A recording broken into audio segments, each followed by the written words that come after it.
Human sa mga isla sa Camotes ug Bantayan, laing hugna na usab sa caravan services sa kagamhanan sa lalawigan sa Sugbo ang gipahigayon dito sa Tercero ug Kwarto Distrito. Niadtong Pebrero 24, bisan pa man og holiday, walay hunong sa paghatod sa mga gasa si Gobernador Gwen Garcia dihang miduaw siya sa lungsod sa Midilien. Human sa lungsod sa Midilien, niadto siya sa lungsod sa Balamban niadtong Huwebes, Marso 4, aron usab mohatod sa mga serbisyo o programa sa Kapitolyo. Si Elise Marie og Tatay Federico ang malipayon nga nakadawat sa bag-ong wheelchair og sungkod didto sa lungsod sa Midilien. Dako kay kong pasalamat nga nailisan ang akong daan nga kining scratches nga kahoy. Nga salamat ko ni Gobgwen nga nahihinabang nga scratches nga bag-o nga stainless.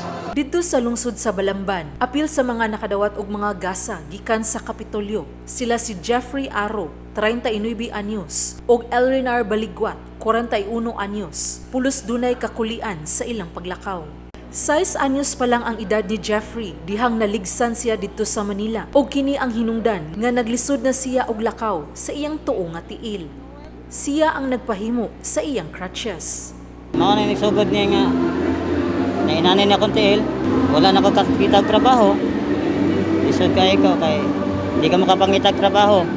Samtang daan na sa pagkatao ni Baligwat ang iyang kakulian sa paglakaw. Unta ka dili lang kay kami ako mo'y mahatagan.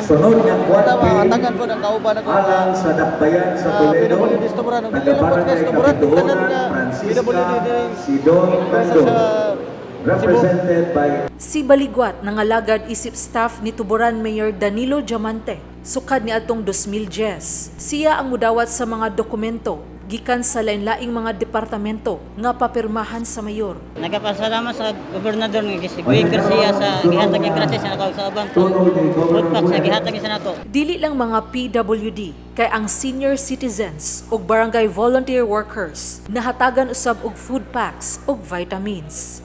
Nag-apod-apod usab si Garcia og GSIS Group Accident Insurance alang sa barangay officials, municipal officials ug volunteer workers sama sa barangay animal health aides, barangay health workers, barangay nutrition scholars ug barangay tanuds.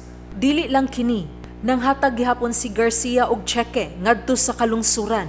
Mukabat sa 24 milyones pesos ang kinatibuk-an nga kantidad sa tseke. Ang gitunol ni Garcia, 4 milyones pesos alang sa Midilien, 4 milyones pesos sa Tabugon, 3 milyones pesos sa Tabuelan, 6 milyones pesos sa San Remigio, ug 7 milyones pesos sa lungsod sa Daan Bantayan.